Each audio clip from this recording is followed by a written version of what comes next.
Welcome to Ultra Catalyst. I'm your host, Stephen Nosek. We'll be exploring the one decision people make to drive change in their lives. Join me each week to hear from a variety of guests about what they did, the techniques and strategies they used, and how they're now leading their best lives.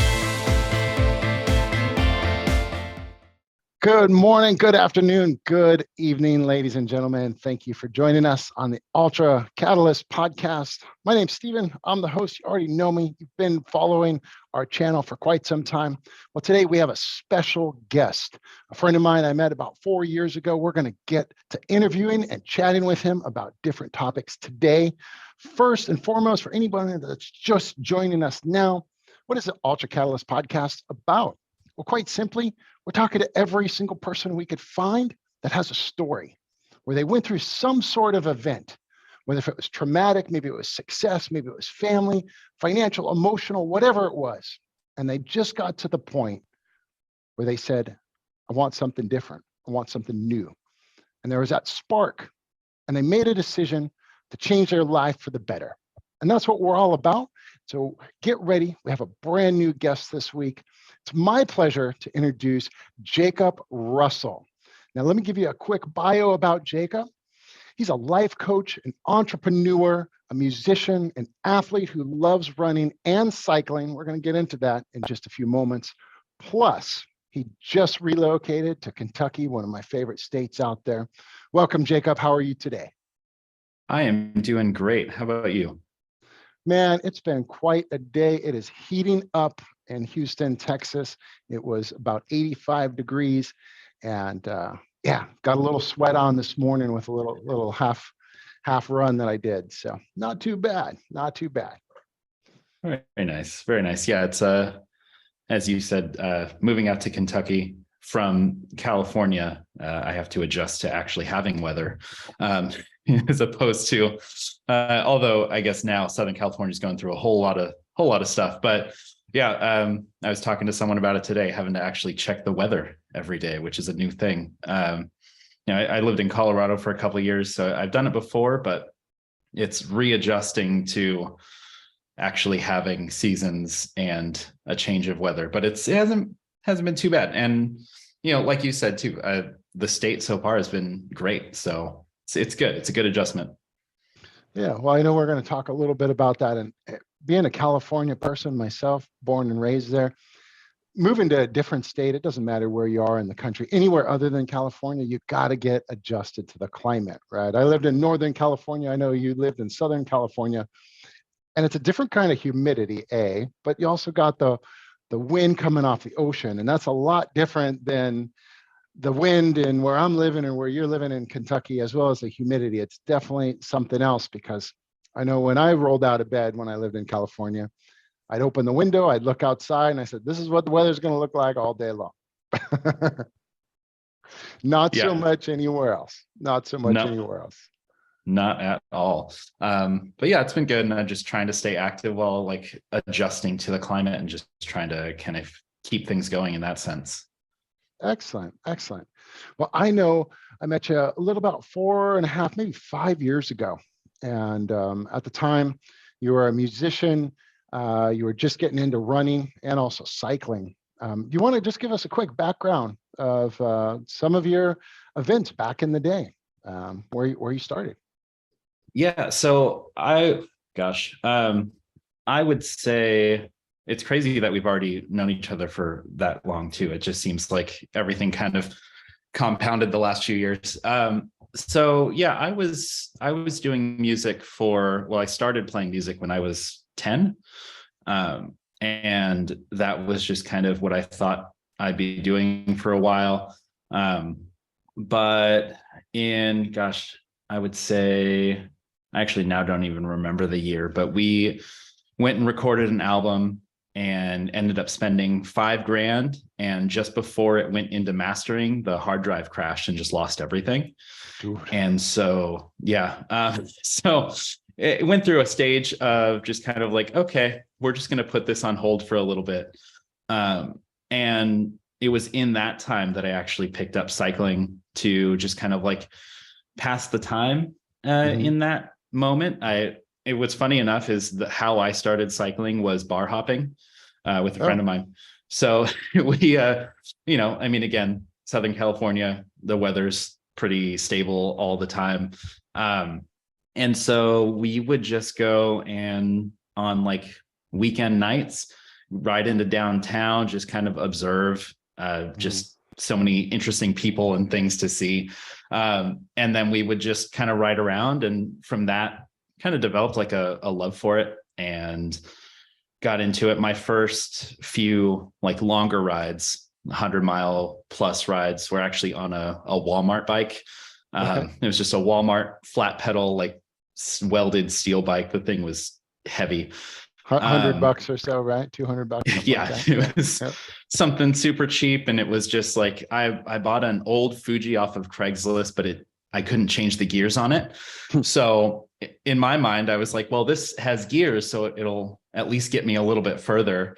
Um, and so my first like few longer rides were on just that really old bike. And I think it helped kind of be able to just kind of push through and Mhm. enjoy the actual sport of cycling without getting into, as you know, once you get further into it, you get kind of obsessive about the gear and all that. So back then just really kind of settled into it. um, and I think I actually started running back in 2011, is when I first started really getting into it. And by really into it, I mean that my mom convinced me to do a half marathon with her the night before. Oh, sweet. um, yeah, she was trying to train for this thing. She messed up her ankle, and she was like, I think I'm just going to walk it. And it was the Long Beach Marathon. And she was like, I think I'm just going to walk it. You should just walk it with me. And, night before, hadn't registered. And like, it's a whole like, don't do the race without registering. But she was like, just do it. It'll be fun. Um, I mean, she probably didn't use the word fun, but yeah, she tried to pretty much convince me to like, hey, just do this thing. I'm not going to run. It'll be like, I just want you to keep me company. And I remember, I think I finished in like 3.5 hours because of course she was like, oh, my ankle's actually fine. And she started running. Um, and yeah, it didn't really work out to walk with her. But so I did it in just basketball shorts and like a cotton tank top. That was my first experience with nipple chafing. That's fun. Oh Uh, yeah, definitely. so, yeah, so that was, right off the bat, kind of all into it. And at the end, she was just kind of like, you probably wouldn't want to do another one. And I was like, actually, I might. Um, and so within the first year, I think I did about half a dozen half marathons. Sounds about But right. yeah, but at that point, I still didn't like running. So I didn't train. I only ran the half marathons. Hmm. So it would be like I get home and I would just do whatever. And then the next event would come up and just be like, oh, okay, let's run this 13 miles just because. So it was kind of through that I just like found this like new level of trying to get active. Hmm. uh, because before then, like, yeah, I was just an overweight musician. Like all I wanted to do was play. And so a lot of my focus was on that and not necessarily health or fitness or anything like that. That makes sense. I mean, I know when I started to run, it was probably like 2010. I kind of did the same thing, but it was with coworkers, right? It was like, okay, let's go out and run a 5, a 10, a 15K. And then afterwards, we're going to go get a beer. And I was like, okay, if I can make it through this, I'm definitely going to enjoy that beer. And then after a while, it was like, wow, that I hate running too, but you know what? It wasn't that bad. And I think it's a community of people too, right? Because you got just random people cheering, high fiving, and then other competitors that are either doing better than you or they're struggling, right? And it's there's a little bit of motivation in it just to keep going. Yeah, I think, and it was last January, I actually, I wouldn't say convinced, but at least talked my girlfriend into doing her first half marathon.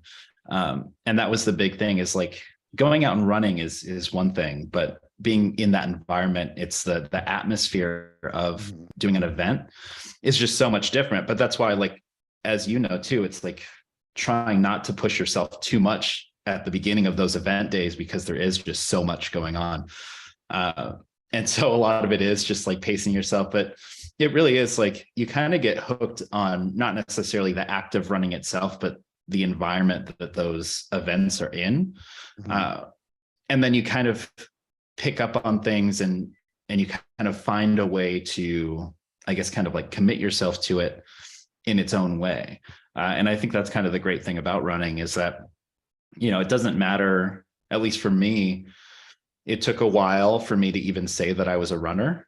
I was doing half marathons. I think even this was after my first or second full marathon, where if anyone asked me, I'd be like, no, I run, but I'm not really a runner. Whereas like now I'm like, no, like if you go out and do it, I think you can at least consider yourself a runner because you're out there doing it. And I think removing the rules of what it means to be a runner, in my sense, I think helped kind of enjoy it a little more, if that makes sense. It makes total sense. Now, when I gave the a bio for you, I said athlete, right? Because you're runner and cyclist, right? It took me probably 2.5, maybe 3 years to even mentally consider myself an athlete, right? Let alone a runner, a swimmer, and biker, right? For a triathlete. But I'm like, I guess I am an athlete. I train a little bit, not too hard, depending on what sport it is. But yeah, after a while, it was like it kind of becomes how do you say, like an identity, right? Like you're like, oh, I'm not a runner. I go out and I run and participate, but I'm not a runner, right? Yeah, I think too, like when you put the word, like when you say athlete, it's like there's that assumption that you're either getting paid for it or it's like a serious endeavor. And I mean, I say that, but it's like, even when you do it on a fun level, there's still a time commitment. There's still time that goes into it. There's money that goes into it. So, and like you said, it is kind of that identity aspect. And it was, I think, going through so much. I mean, starting to play music at 10. And so it was probably a good 13 years that I played. So it was very easy for me to say, okay, I'm a musician. This is what I do. Yeah. And then to transition into, well, I don't think I'm as good at this new thing as I was at this old thing. So it doesn't feel right to assign my identity to it. Yeah. But I think, over the years, knowing that, okay, if you're doing something consistently and it's something you prioritize and it's something that you enjoy and it's something that takes up time in your life, you kind of have those conversations of like, well, this is part of who I am now. And I think it is, and it's funny because like, if someone asked me like, oh, what do you do? I wouldn't say like, oh, I'm an athlete. So, definitely. But you're like, oh, I have these hobbies and these interests. And I think it's just that kind of switch of people who would look at you and be like, oh, okay, well, you do these things, which means, yes, you fall into this category, as opposed to you looking at it being like, well, these are just things I kind of fell into and enjoy. So, but yeah, it's that like switch, I guess, for the identity aspect. Yeah, definitely. And I have to agree 100%. Of all the things that I do now, I essentially fell into them, right? It was like I stumbled into the act of running or triathlon, and it just was like, you know what? I think I enjoy this to a degree. And some days I hate running. I hated running this morning. I'll kid you not. It sucked, but I still did it. But yeah, it takes a little bit of time to just kind of grow into it and say, you know what, this is part of who I am as I go forward. Maybe I don't invest a lot of time into it now. Would you still consider yourself a musician, even though you might not play on a regular basis? I mean, it is interesting because part of me, it's like, I guess after so long, it is just part of you. So the things that you're able to do, so the abilities that I have and how I listen to music is definitely different than I think most people would. So it's in one way, it's like, yes, it's still part of me, but I don't know if I would still consider myself like a a current musician. Like Yeah. when I ask myself, like, is that part of my current identity? And it's funny too, because like, well, I mean, even then, like I have stuff hanging on. Yeah. But it was almost like that was more of a storage solution, because I'm like, well, I have these things and it's nice. And actually, like, these are all secondary instruments. Like I play drums, and those are stashed at one of my girlfriend's friends' basements.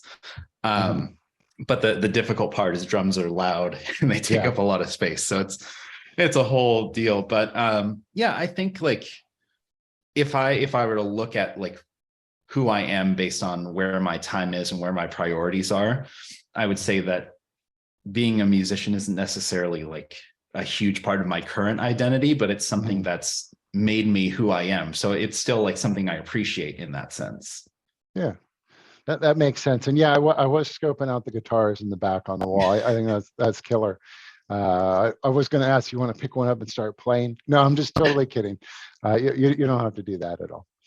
Well, awesome, man. Hey, let's switch into a different topic, right? And so let's go back to a catalyst, right? So you said at one time you were out of shape. You were a musician. You just kind of turned over a new leaf, and you were checking out like being a vegan, right? You were switching up your dietary habits.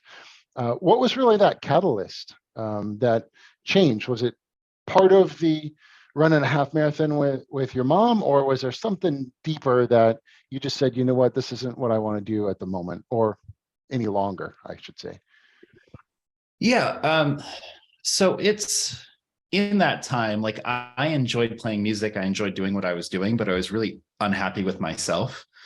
And I had issues with moderation. And that's throughout many different facets of my life. Yeah. So I hear you. so it was that sense of I knew I wanted to change something, and I initially went vegetarian just to kind of like see, okay, maybe if I cut this out. And it was really a slow process. So like it happened in a few different stages. One was I cut out red meat and pork, and I had that understanding that whenever I ate it, I didn't feel good. So I was like, okay, and this is kind of, I guess, early stages of self-awareness and just kind of having that. But I was like, okay, this doesn't make me feel good. How can I change this? And so I went to just eating poultry and fish. And then over time, I cut out poultry. A large part of that was I worked in restaurants a lot, but my first job was a dishwasher in a hospital kitchen, which, by the way, no one is happy in a hospital kitchen. It really is like assembly line level work. It's rough. And the food's not that good, so I hear. So. Right. So, it's just, no one's all that happy. But when I was working there, it was it's very hierarchical as far as like how things are set up. So when people were done prepping, they would just bring stuff over to the dish pit and be like, all right, here you go, wash it. And after, days of just scraping off like raw chicken into a trash can, I was like, this does not appeal to me. And so like I cut that out. I was still doing seafood for a little bit. Then I went vegetarian for about a year, but I actually gained more weight because what I wasn't eating, I just replaced with carbs and cheese. And when you live in Southern California and you have burritos everywhere, all I was eating was burritos. But hey, I wasn't eating meat, but I was just cramming it with cheese, sour cream, potatoes. It's like, is it really doing anything for you? And carb overload at that point. Right. And so we went on tour. The band I was in went on like a 2-week tour, just West Coast. Came back home and I was just like, I don't feel great. I was kind of just looking for something to change really like how I felt and what I was doing. And so what really, it just started out as an experiment. As a vegetarian, I was already reading a lot of labels. And in that time, I was like, they've really just put milk and cheese and just everything. They can just sneak stuff in there, really like and that it goes with a lot, not just the dairy aspect, but they'll put anything they can in food to either enhance flavor or, that's a whole other subject. Yep. Get you hooked on it, right? Right. So what I ended up doing is I was like, okay, there's all this stuff in it. What if I just try to cut out milk, cheese, dairy, like just do it and see, like, it's such a convenience thing to have those available.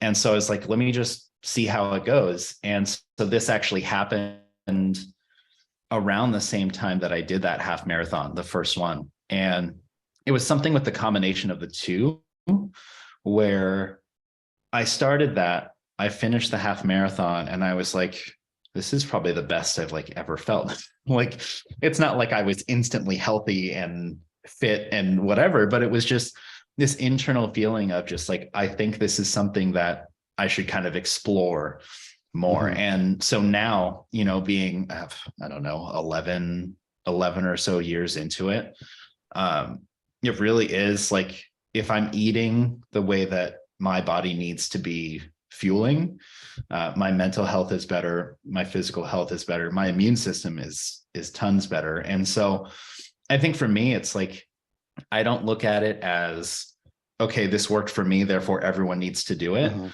It instead has just kind of pushed me to be like, I want people to find out what works for them. And I think a lot of people don't put in that effort. I think a lot of people kind of stay in what they were raised in, or little things they've kind of accumulated along the way, without really thinking like, is this actually helping me? Is it really fueling me the way that it needs to? And so in that sense, like, I think it's always been about, not this works for me and I'm going to push it to everyone, but it's Mhm. like, this has worked really well for me, and it may not work for you, but there's something that does. And it's really, have you spent the time to figure out what that is? That makes sense. I mean, I know I've struggled both with overindulgence and moderation, however you want to classify that, right? Right. And at times, I found that when I remove different things out of my diet, whether if it was like heavy red meats or dairy, for example, I didn't feel as bloated. I didn't feel like I had some sort of just like crash of energy later on, right? Sometimes you get those quick rushes of adrenaline and the serotonin's pumping, and all of a sudden you just feel great. And then like 20 minutes later, you're like sitting in the corner holding your stomach, right? And it's not just quote unquote lactose intolerant, right? I don't think a lot of people are just lactose intolerant. I think it has a lot to do with what they're putting in all the different foods, whether if it's preservatives or fillers or crazy ass shit that you can't even pronounce on a label. And there's like 20 of these different things, right? You know what I'm talking about. Right. Yeah. And I found that when I slowly started to remove some of those things, I felt better. My blood work came back so much better. I mean, literally everything was back in line, like I was a healthy 42-year-old a few years ago. But like you said, it was an experiment for me. Like I had to do that my own journey, right? I couldn't follow someone else's blueprint or cookie cutter. Now I could for a little bit, but it wasn't sustainable, right? You have to kind of give and take. Some of the things that you ingest, you know what, I probably enjoy, but I can't do everything all at one time, right? Because some of it Right. to me might feel a little more restrictive, and vice versa, right? Right. What do you tell with some of your clients when they have questions about food intake? What kind of plan would you set them on for like experimenting over a course of, I don't know, 2, 4, 6 weeks? Do you give them any tips? I mean, it's definitely like, I try and stay away from like giving people direct like nutrition advice, only because it's like, the one thing I found is it is so subjective with everyone. Mhm. I do think that it's like the across the board really is just trying to eat as many things that don't have labels, or, even if they do have labels, like very minimal, like actual like makeup of what those things are. And I mean, it's tricky because as far as like food science goes, and all that stuff, like things are listed on labels as their scientific terms, even though we refer to it as something else. So there are those little things where it's like, well, they make it seem like this is so mysterious. And it's like, no, it's just salt. Like Yeah. it's just, but we have to give it the scientific name when you're looking at a food label. So there's little things like that. And it really is just like, if I were to give a general thing, it's just be aware of what you're actually putting in your body. And it's something, my girlfriend isn't vegan, but something we talk about a lot is she's from Australia, and what the US allows in food is a lot different than other countries in terms of packaged foods and all this. And so a lot of our conversations are like me not being like, oh, I want you to eat like me, but it's like, let's just be aware of what it is we buy and what we have in the house.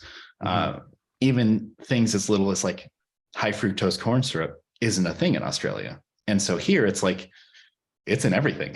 So you have to like sweetener. be, and you have to be really aware, at least for me, of those things, because those are a lot of the things that you see like that are the things that get over time really add up to be, in the small scale, it's not going to throw you off one way or the other, but it's an over time thing. And I think that's the biggest thing with whether it's being active or what you're eating, it's making those small adjustments and kind of knowing what it is you're changing so you can either continue to do it or change it again, I think is the big thing.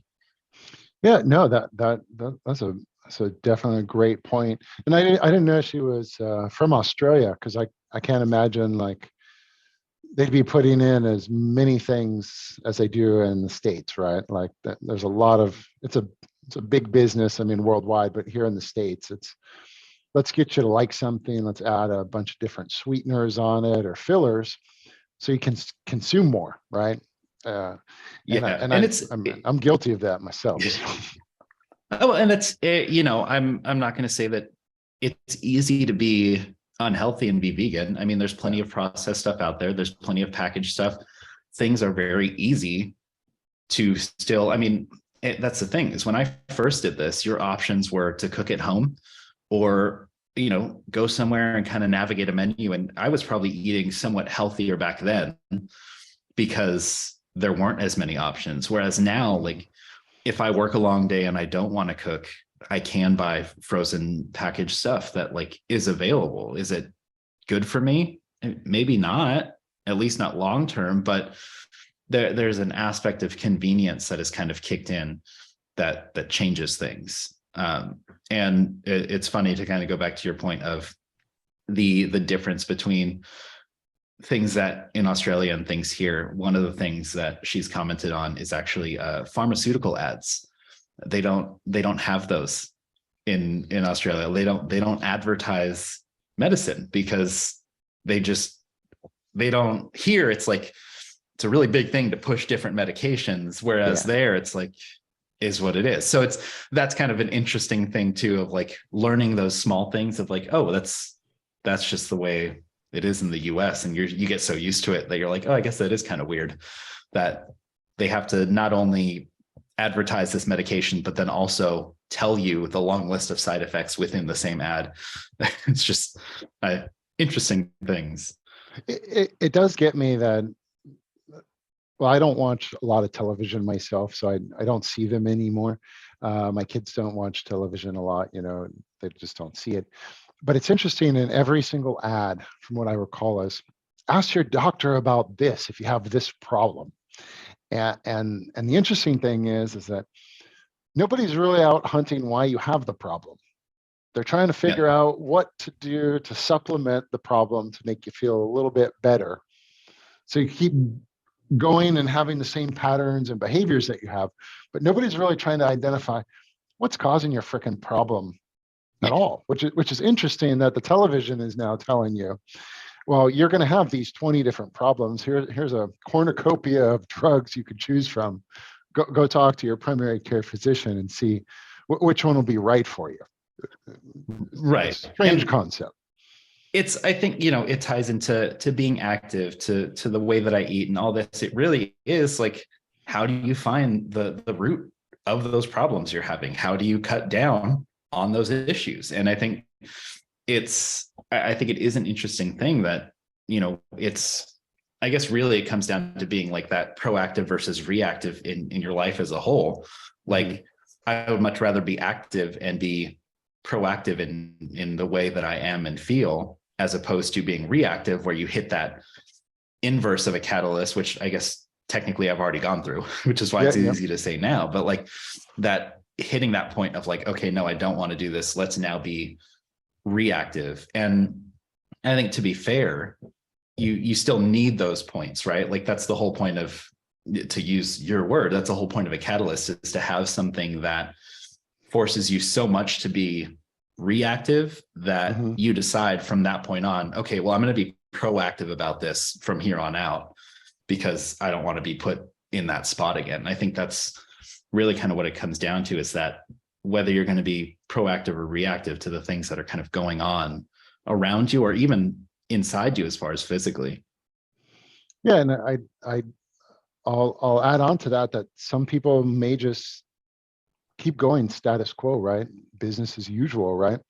A quote we've heard for eons, right, is you only make a change if the pain of staying the same outweighs the pain of growing or changing, right? I totally F that up, but that's all right. You know what I'm talking about. Right. Because you said it very poignantly there, reactive and proactive in your approach to whatever behavior or whatever goal you're going after. And that's important, right? Because who wants to be stagnant their entire life, right? That doesn't sound like a lot of fun to me. Right. And I mean, I think a lot of people think it is, and they ride that for a while, and something happens to change that, and I think that's like, there's a lot of lessons now. It's easy to look back and be like, oh, I wish I had these things like back then. But at the same time, like the argument then is, would I have learned the same lessons if I didn't go through all that I went through? So it's very easy to think that like, oh, like I wish I knew this or this, but it's like the process that you went through is what taught you all of it. And so it's this kind of like, you just need to take that. And at least for me, like I've already gone through that. So how do I help other people navigate that within themselves, really?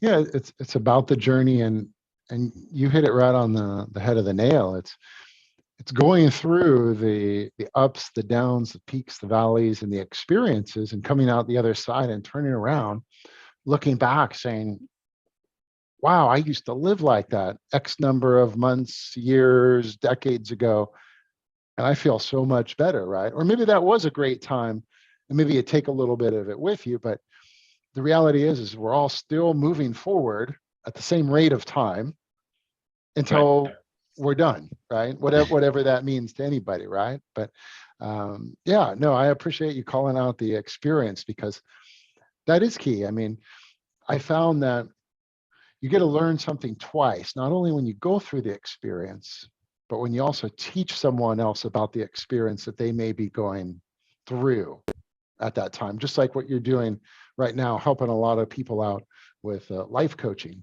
which is phenomenal. Do you want to spend a minute or two to dive into that? Yeah. So, I mean, it's something that I think like I struggled for a while with the term, the title. I guess for a while, it just seemed so overplayed, and it's just, I didn't play sports. So I don't have this reference as a coach, right? So when people think of like when they played sports in high school or when they play sports whenever, like the coach is someone who guides you and really kind of is able to see the big picture and be like, hey, like let's make some adjustments here. Like the coach is the one who can see everything and make those adjustments to the people who are going through it. And for me, I'm just like, the coach reference doesn't stick, right? So I'm like, I don't know if it's like the term or something about it. And I think for a while too, it was just kind of the environment that I was in, the people I was around. It was almost kind of seen as like, why would you want to be like a motivational person? So it's in that space of like, oh, like life coach. And of course, back, even a few years ago, it was like, oh, life coach. Okay. So Tony Robbins. And you're like, that's a really big leap. But sure, if that's the reference, you're gonna connect at least at something. And you're at the same time, you're like, wow, I appreciate that compliment 100%. That's awesome Right. that you're using his name and my name in the same sentence, right? Like, even though I'm nowhere, wherever that level is, right? But I hear what you're saying, man. I get it. I get it. Yeah, yeah. And so like it really was, I think for me, kind of stepping into, I guess, like more owning the title of it, Mhm. because it is a point of reference, right? Like it's, you can name it anything you want, but if it's too obscure for people to get, then what are you really doing? It doesn't really help anyone. And so for me, like I went through years, kind of like peaks and valleys of depression. And so one of the things for me, especially in high school, I was like pretty low point throughout high school, uh, pretty low self-esteem. Again, wasn't active. All I did was play music. That was my thing. Um, and so it was, how do I connect with people? Like, how do I find a way to seem valuable, right? If it wasn't, oh, like people aren't going to look at me and think that I'm someone that they want to interact with, how do I have that connection? Mhm. And what I realized then was that my connection was in how I interact with people, how I talk to people, how I, in a sense, hold space for others. Mhm. Um, and through that, I was like, okay, this is something that not only I feel like I can do, but it, through helping other people, I actually felt good about myself. Like I Yeah. felt better helping others. Like I felt better about myself. It brought my mood up because I was like, hey, like someone's feeling better because of me interacting with them. Mhm. And I think that's kind of where everything started, to be like, okay, like this is a thing. Like I can talk to people and hopefully what I say is valuable. Mhm. It's, all that is perspective, because someone can hear something and be like, okay, is this valuable to me? Okay, cool, I'll implement it. Um, but I think taking that and over the years, just kind of being the person where always making myself available to people to talk through things and to just kind of give a different look on what people are going through. And I think that's one of the things that I've found I can bring with me, is just not only perspective, but being able to try to find a way to voice it that makes sense. And that people can connect with where they are, not me saying it from where I am, Mhm. but giving it a reference to, like, where are you in life, and how can I say what I have, any knowledge or experience or whatever that may be, to relate it enough to you to where you actually care, and not Mhm. just being like, oh, okay, yeah, you got through it, that's cool. What does that mean for me?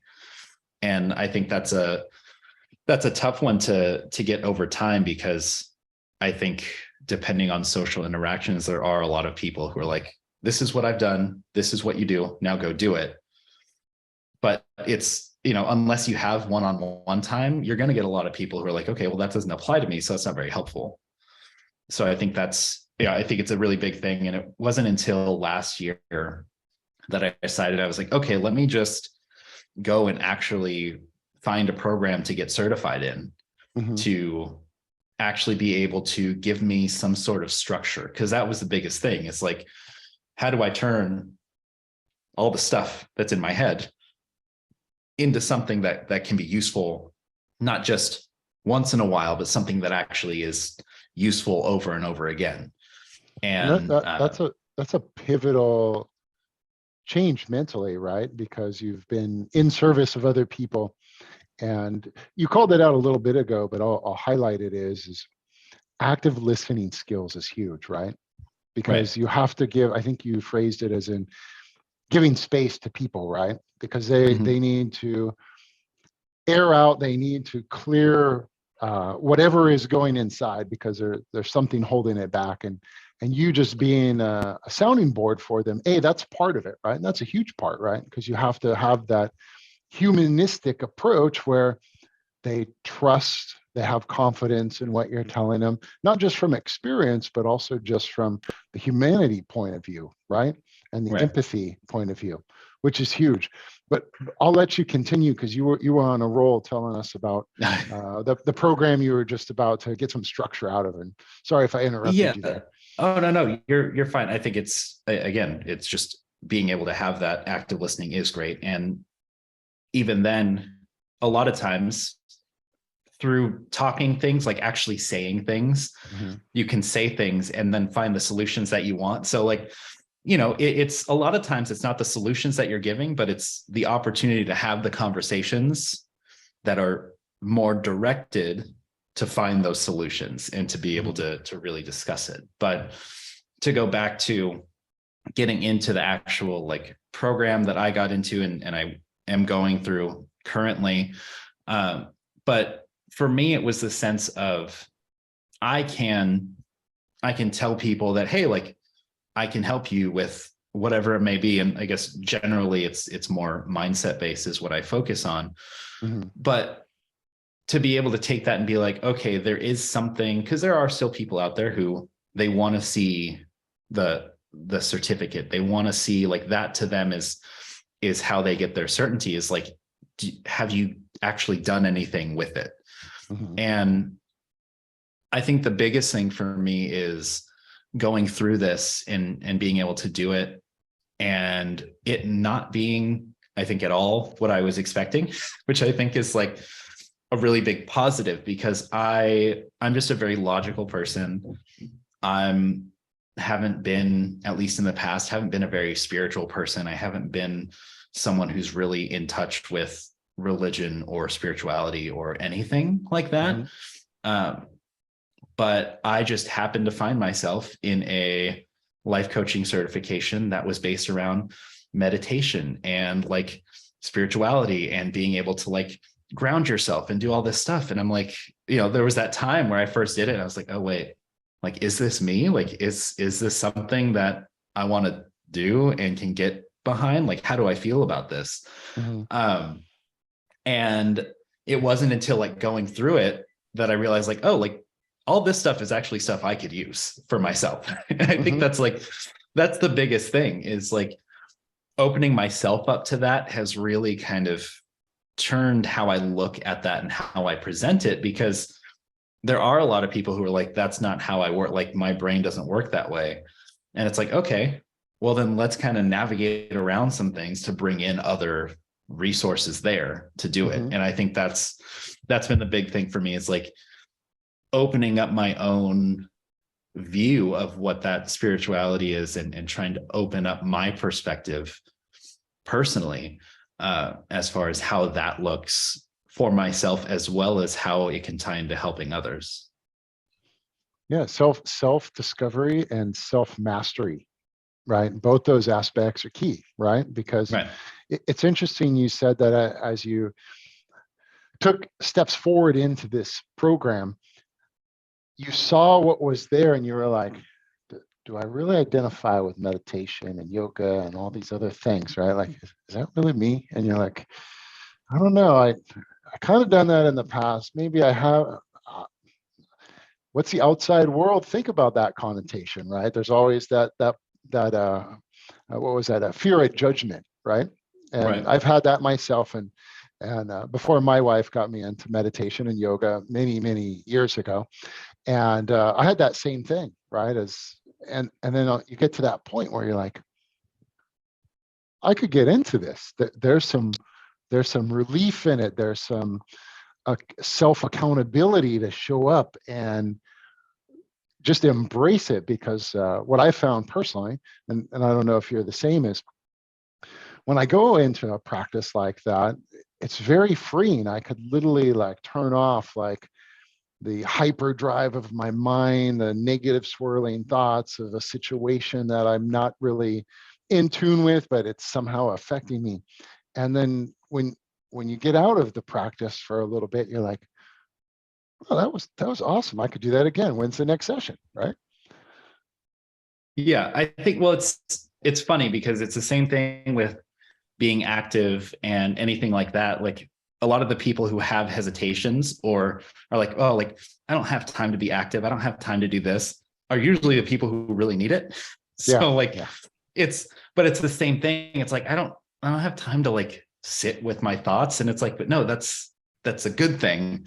And that the fact that you're saying you don't have time for it means that you should probably put at least something into it. And I think it really is like trying to navigate that. And as someone who always kind of like wants to be doing stuff, it's like, no, just sit for a little bit and be reflective and just kind of have time with your thoughts. And whether that's acknowledging your thoughts or just trying to be like, let's just not think about anything, which in and of itself is a very hard thing to do, especially these days. Oh man, we got so many distractions, from cellular phones to the outside world to radio to billboards, to the people we live with, animals, everything, right? I mean, it's crazy. And I'm going to switch gears but come right back. When I go out and I do these long runs that I go out, I don't listen to music out there. Mm-hmm. And it's 100%, well, almost 100%, you and your thoughts, or you talking to the person that's within a few footsteps of you, right? Right. Other than that, sometimes you shut everything off, and it is the hardest thing to master is internal quiet noise. Just to Yeah. be with yourself, your thoughts, doesn't matter what's going around you, and just to be able to be comfortable in that. I'll call it a void, because you'll know when you get there. And it's scary, because sometimes you're just like, dude, I got to think about something. I got to talk to someone. I got to do something. I got to fidget, right? Yeah. But back over to your story, because you were on fire there, man. You were on fire. Well, I think like it's when you switch it back to that, and again, like I think that it's a good kind of pivot point to go to that aspect, because I used to use music to, as I was running, as like, oh, like if I listen to music, then I can escape and just like run and it's good. But at a certain point, it was 2019. I hadn't run for a while, but 2019, I was like, okay, I'm going to do a half marathon. And my headphones died and just stopped working the morning of. And so going to the start line, and my headphones just wouldn't turn on. And I was like, okay, well, I guess we're just going to do this. But after that run, I haven't listened to music since. And to kind of like go to your point is that your thoughts when you're doing these things, when you're pushing yourself physically, mentally, you're also pushing yourself in a sense of, where is your focus? What are you thinking on? What are you saying to yourself? You know, it's a large part of it is actually having that time with yourself, because when you're out on a run, like you're not going to be like, oh, well, let me check my phone for something, or like someone's going to call me and I'm just going to like pick up the phone while I'm running. Like for me, it's like, okay, I'm doing this. This is what my time is focused on. Unless it's an emergency or someone is meeting me or whatever it may be, like that's it. Like I'm just going to do that, and that's what's going to happen. And You're committed. I think a lot of that, yeah, you're going to do it. Right. So like, I think to me, when you're going through it, kind of to touch on that void aspect that you said, is that I have a lot of conversations with myself, but it's not like I remember exactly what I've thought about or had in my head. It was just, you know, after the fact, you're like, oh, like I feel better. I feel not only like emotionally and like mentally better, but like physically, like I feel like I've done something. And I think for me, that's the biggest part of doing these physical endeavors is, yes, you can say that physically you can do X, Y, and Z, but I think mentally is the biggest change of that. Is like, what can you do mentally to really push yourself more, not even just to say, oh, I can do this, but how am I and who am I as a person from doing it? Yeah, I was talking to another guest a few weeks ago, and The individual said something to the tune of, you already have everything inside of you. You just have to unlock it or arrange it in the right pattern in the right sequence so it will be fluid, right? And that's I think where we're talking about is when you could get that talk track inside to where you actually control it or don't hone in on the things that distract you and just be one with yourself, right? And that's a hard concept for a lot of people to master, right? I mean, shoot, I'm still trying to master it even today. Yeah, it's a daily, weekly, it's a constant, I mean, the hope is to master it, but it really is just an ever-growing thing. Yeah, and I'll say this, I found that on those long runs or even on some of the training runs, just a little bit of that focus time, I'm able to break down some of the barriers that I may have had the day before when I was attacking a different project, or if I was having a difficult conversation with someone, or I need to have that difficult conversation. Here's the best time where I could kind of role play with myself and say, you know what, this is not A, who I am. This is not what I should be saying. Or B, let's structure it in this way because we want to make sure that we're conveying that we're there to support the other people around us, whatever the topic is, right? And it's not just my way or the highway. I mean, we all would like it that way, but the reality is it's a global community, and we have to have some sort of uh, equality when it comes to communication, right? And sharing each Yeah, I other's think needs. So, it's being able to be receptive to who other people are. And, I mean, I think I've really like how I've pushed myself in ways is like, I know that I'm different in that sense. So I don't necessarily expect other people to be where I am, whether that's mentally, emotionally, whatever it is. Like, I can acknowledge that people are further ahead than me in certain ways, but it's through what they've gone through to put them there. So it's all relative. So like, yeah. if I'm talking to someone who hasn't run, over a few miles, it's not like I'm going to be like, oh, well, you just need to understand it. Yeah. It's like, okay, like that's where you are, and that's totally fine. And I think for me, it's actually like, I probably don't share my accomplishments enough because I don't want to separate myself too much from people, because then it's like, oh, you're someone who does that, so I don't see how like you're one of those people when it comes to like going out and doing long runs or like long bike rides. And like, recently at the end of January, it was my birthday, and I did a 5-mile run January 1st. I got out of the shower and I was like, I wonder if I was turning 33. I was like, I wonder if I can do 33 miles for my birthday. Mm-hmm. And I was like, okay, well, if I just increase my long runs 6 to 7 miles every week, I can hit that goal and do it. And I ended up doing 34 miles just to kind of like one extra for good luck. But right? Yeah, one more. right. But I remember like the Friday before and then the Monday after, going like before I left work and going into work, people were like, oh, do you have any plans for the weekend? I'm like, not really.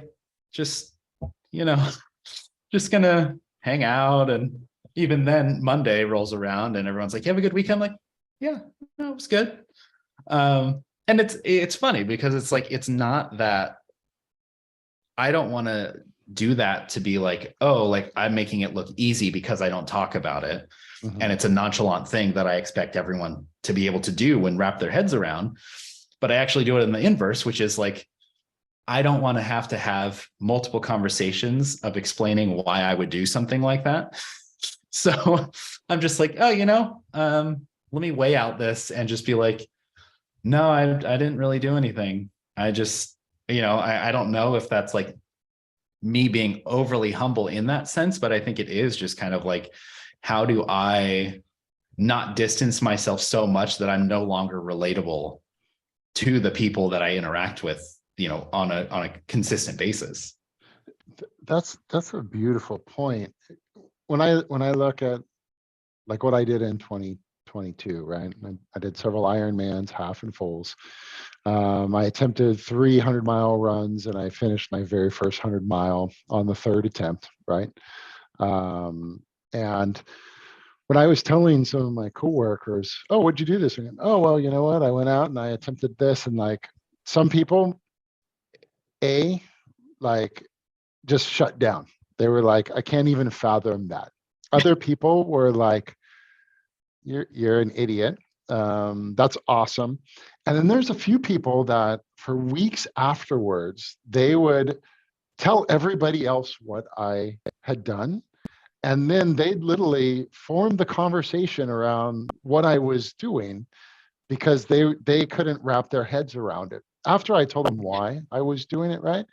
And but yeah, no, it's weird at times. I kind of feel the same way, right? So like if you had divulged like, "Hey, I'm going to go out and run 100 miles this weekend," some people are like, "I don't even know what to say," right? Other people are like, "That's pretty awesome, man. How'd you get into that?" Right? And I love when they Yeah. ask, "How'd you get into it?" Right? Yeah. Because It that's is kind of open. gauging that. Yeah. Yeah. But yeah, it is. It's a tightrope to walk, right? To navigate those types of conversations. To your point, you don't want to come off that you're so far out there you're not relatable. Um, I would argue though that you are, because you're going through some struggle. It just is on a different spectrum than someone else based on Right. what they're going through, right? And maybe you did go through some of the things that they're going through now years ago before you decided to pivot. Um, but I totally I get it. I respect it. And there's times I do the same thing where I have to put up my filter and just say, "Oh, don't divulge that yet. Let's build a little bit more rapport before we drop like these crazy events," right? Right. It's, I think once people kind of get that, like, that's who you are as a person, it's almost more acceptable. They're like, oh, Yeah. okay. Like, there's plenty of friends who know the things that I do and who have helped me and supported me in a lot of that. And you just kind of become like, oh, yeah, that's just what he does. Like, Hmm. and Yeah. those people are great because they're not looking at it in terms of like, oh, I'm going to judge you for trying too hard, but looking at it in terms of, hey, like, this is a friend of ours and he does these really crazy, stupid things. And so that's just what it is. And I think it's great. And there's two parts to that. One is I'm just super lucky to have a partner now who is just super supportive of those Hmm. things. Um, she doesn't ask questions. It's more so just like, okay, you're kind of crazy. That's fine. But let me find a way to help you. And Yeah. luckily, like, she's a cyclist and she runs on and off herself. I mean, like, did the half marathon last January. So Hmm. there's at least some relatability there. But if I bring up something, it's not this like fighting me on it, but like, okay, that's way outside what I want to do, but let me try and support you and meet you kind of Yeah. midway. So that's one aspect, and a really big one, by the way, because having That's a huge, man. partner that's supportive. And as you know, like, all the stuff that you do, if you were to do that with someone who's fighting you on it all the time, you're not really going to get a whole No. lot out of what you want to do. So I definitely don't want to underplay that. But the second part is really just, I guess it's like having that sense of understanding who you are as a person and the things that you love.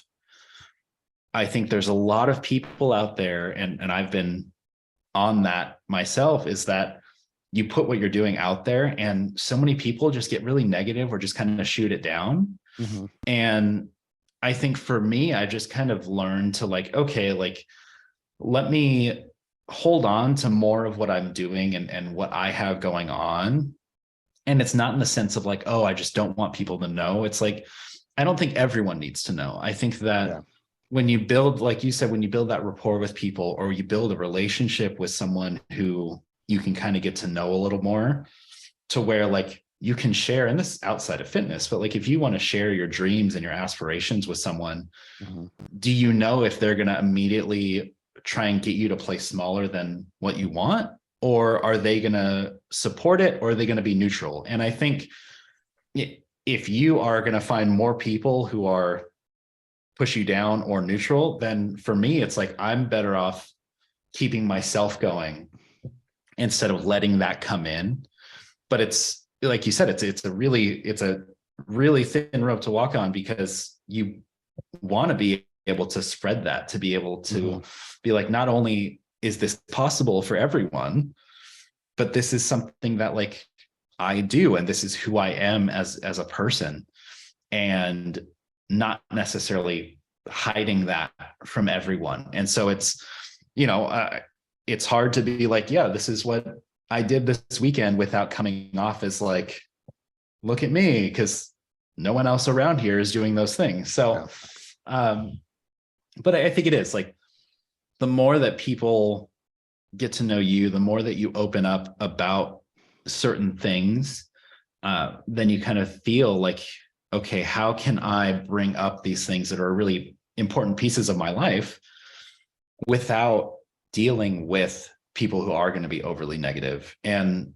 it's sometimes you're kind of like, okay, maybe I should have spoken up a little bit more about this, but I think it's a constant evolution of being able to especially do things like this, where I can feel like I'm in a space where I can share those things. Yeah. And not have that sense of like, oh, okay, cool, look what you did. And it's like, that's not really about me, but like, it's part of the journey, I guess, in general. Well, it is part of the journey, right? Like, I mean, there are those times where even the people closest to you, they're not going to understand why you do what you do, regardless of what it is, right? Relationships, business, health. If you love comic books or video games or whatever it is, right? It doesn't matter. And you know what? If that's their negative approach, awesome, great job for you. Keep it up, right? I think you and me both, and other folks listening to this are of that mindset of, that might hurt a little bit, it might sting, but it's not going to slow me down on the trajectory that I'm going to go, right?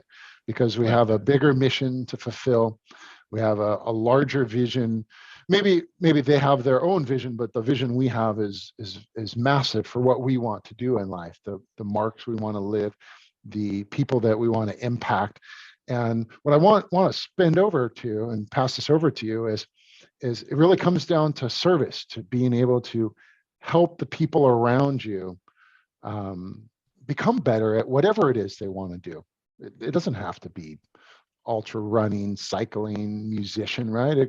Maybe they're painters, maybe they're artists, novelists, whatever it is.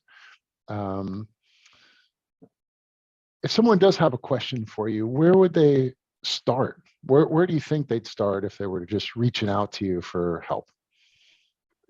Yeah, I mean, I would say like, I'm usually trying to post every day on Instagram, being whatever that platform is right now. It's a whole other deal. Whatever you make it. Yeah, that's pretty much what it is. But yes, so Instagram is where I'm predominantly trying to put out content, which is Jacob_D_Russell. Outside of that, I do have a Substack, which is newsletter/blog.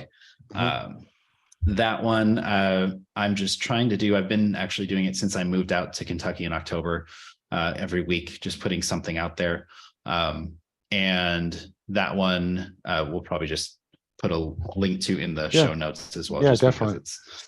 Read that out. And then I recently started a Twitter, but that's like so in its infancy that I'm just like seeing where that goes. But that one is JD Russell Mentat. That's a Dune reference, which I appreciate. Some people might get, some people might not. My girlfriend definitely didn't get it. But yeah, that would be slowly starting that and just trying to, I guess, build this awareness of myself to try to help who I can. Really, I think that's the big thing, right? Is like, it's not about getting myself attention. It's about how do I take what I've been through and how do I turn that into helping other people. Yeah, definitely. I think that's an awesome mission. What are two things that you'd leave with our audience of if they're going through some sort of event right now or they're not happy, where do you think they should start? Obviously, let's have them contact you or myself, right? But besides that, what are two valuable things that you could drop to them where they could kind of assess where they're at and how they could move forward to figuring out where they need to go next?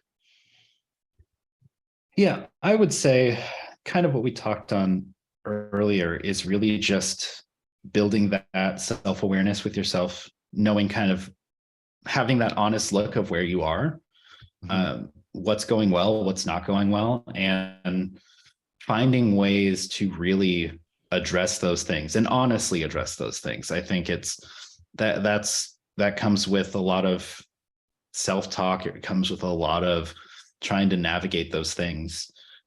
So it really is, building that self-awareness, building that really just kind of look at where you currently are in life and where it is you actually want to go.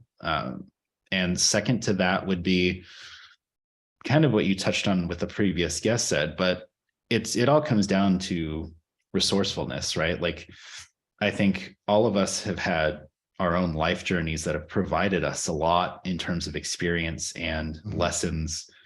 And I think there is a lot that we have within ourselves that can really navigate us to where we want to go. And I think it's realizing that we sometimes have more control and more power over things than we might think we do.